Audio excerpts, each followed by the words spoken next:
কই খোলের চাচা নিহি গো? হবেস্তে আমি তা কি হইছে? কত কইলাম পুলাটা ঠিক করো ঠিক করো, তোমার পুলা কি করছে জানো? ওই মাতবরের মেয়ে নিয়ে পলাইছে।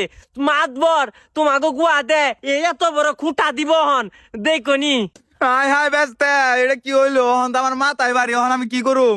হাই হাই কাকু, তুমি এমনি প্রেসারের রুগী, তুমি এমন করে না এমন করে না।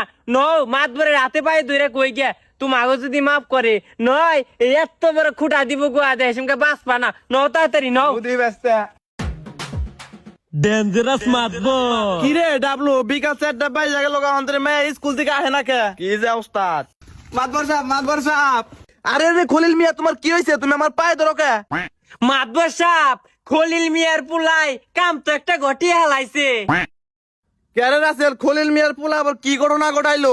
আগে কইছিলাম তোমারে তোমার পোলা ঠিক করো, তোমার পোলা ভালো না, তোমার পোলার চল চলন ভালো লাগে না আমার। মাতবর সাহেব হইছেন দেখে উচিত কথা ছেড়ে দিম না, বুঝেন নাই? গরিব মানুষ দেখে যা ইচ্ছে তাই কইবেনছেন।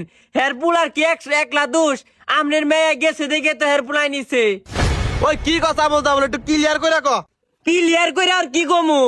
আমনের মেয়ে হের পুলা নিয়ে ভাগছে, পলাইছে আমনের মেয়ে হের পুলার নগে।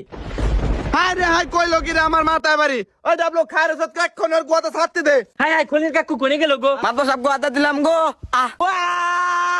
ও বাবা গো, খলিল কাকুর পুলাই মেয়ে নিয়ে ভাগছে গো। মাতবর সাহেব আমার কে নিয়ে গুয়া দে এই সাথী দিল গো। ও বাবা গুয়া দেখেছি গো।